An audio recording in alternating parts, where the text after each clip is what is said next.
When we describe the kinetic energy of a body in physics, we often describe it as a point particle, which is useful if you've got a point particle, but not useful if you've got, say, a tin of tuna.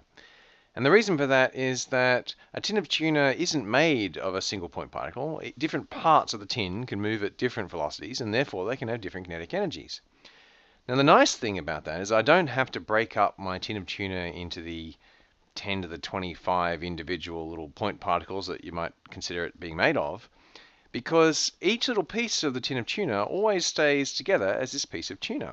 And so if I know the velocity of a few of them, I can actually work out what all the velocities of all the other pieces are. So it turns out I only need to know a few numbers in order to completely describe the velocity of every single piece of this tin of tuna, and we can use that to work out its kinetic energy. We've encountered this idea before where we had a rigid body and we're considering it rotating around some axis.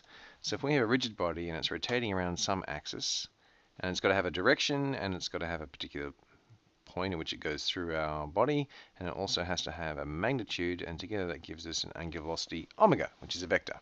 Or in some cases we write it as a pseudotensor, which we'll describe in much more detail another time. Now, supposing our object is just spinning around that axis, then if we want to know the velocity of a particular point in our body here, then we need to know the velocity of that point, which is a vector away from some reference point. And in order to get the velocity there, we simply take the cross product of that angular velocity and the delta r. And what direction is that going? Well, if our angular velocity, if we're going around in the normal right-hand rule way around that, then we can see that that angular velocity is going to be going into the page here. And so our angular velocity will indeed be going in the right direction, because omega cross delta r is in that direction. And if you look at the magnitude of it, it's omega times this distance here, which is precisely the radius of the circle that that point in the rigid body is going round and round. And so omega times that radius should give us our linear velocity. So that cross product has exactly the right magnitude and direction to be the velocity of that little piece of our object. And so as we use different delta r's, we'll get different velocities, but they're all coming from that same omega. And so when we look at the kinetic energy, which for each little piece is just a half mv squared, now each piece is going to have a different mass potentially. Rigid bodies aren't necessarily uniform. You might have can or you might have tuna. And so all we have to do is we have to have all the different velocities of all the different pieces in there in our sum. This sum could be an integral. It doesn't have to be discrete. It could be continuous. Now we have a different position for each piece. And what we can do here is we can take out the omega and we end up with the moment of inertia. So this factor of omega squared just comes out, and all the rest of that sum is just the moment of inertia. And that's the definition of the moment of inertia. So assuming the only reason any part of this rigid body is moving is because it's rotating around that axis, we've got the velocity of every piece of that rigid body. So if it's fixed on that axis, if this axis is absolutely fixed and pinned and the rigid body is rotating around that, then this is the kinetic energy of that body.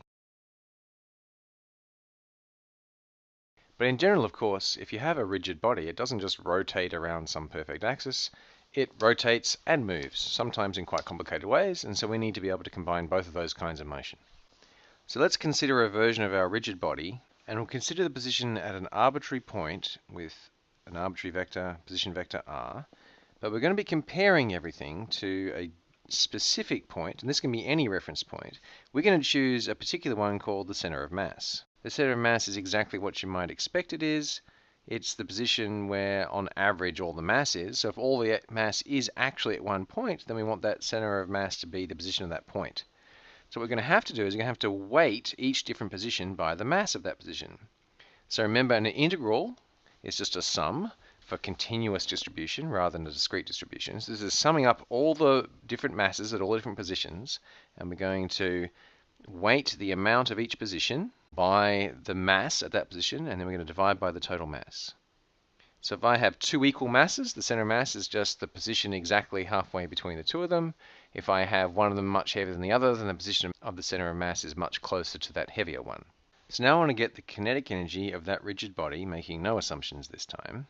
And what I'm going to do is I'm just going to add up the kinetic energy of each piece. So I'm going to have, again, a weighted a half mass times the velocity for each velocity, and the velocity is of course just r dot squared, which I could write in terms of the magnitudes, but I'm just going to write it in terms of the dot product with itself. And now what I'm going to do is I'm going to note that r is made of two pieces. It's made of the center of mass vector and a difference vector. So that's the rate of change of the center of mass of the object. And we're adding to it the rate of change of that difference vector as well, and that gives us the total rate of change of the total vector. So I just expand out the dot products.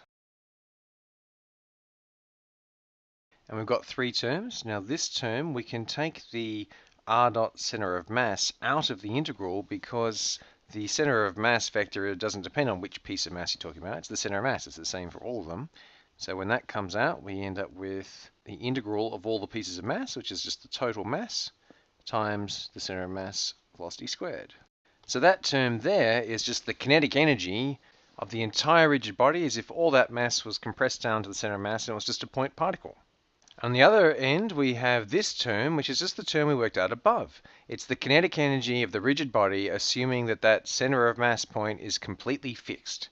And so it's just half times the moment of inertia around the center of mass times the angular velocity around the center of mass squared.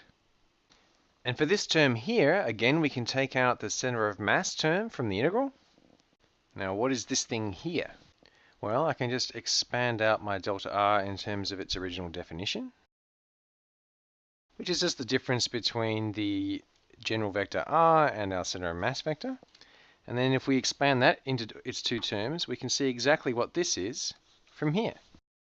So we get that by taking this first term, so that's the time derivative. The time derivative can come out because it's linear, because the integrals over the mass bits are linear. And then integral dm times r is precisely this mass times the center of mass position. And then the next term, again, we can take out the center of mass time derivative out of the integral, and so we're going to be adding up all the bits of mass, and we're going to get the total mass. And so we can see that this time derivative will then go back in happily, and so that these terms are exactly equal and opposite, and so they cancel, and so this whole thing is 0. So this term down here is in fact 0. And what we're left with is the total kinetic energy. It's just the kinetic energy as if all of the mass of the rigid body was compressed down into its center of mass. The translational kinetic energy plus the rotational kinetic energy around the center of mass.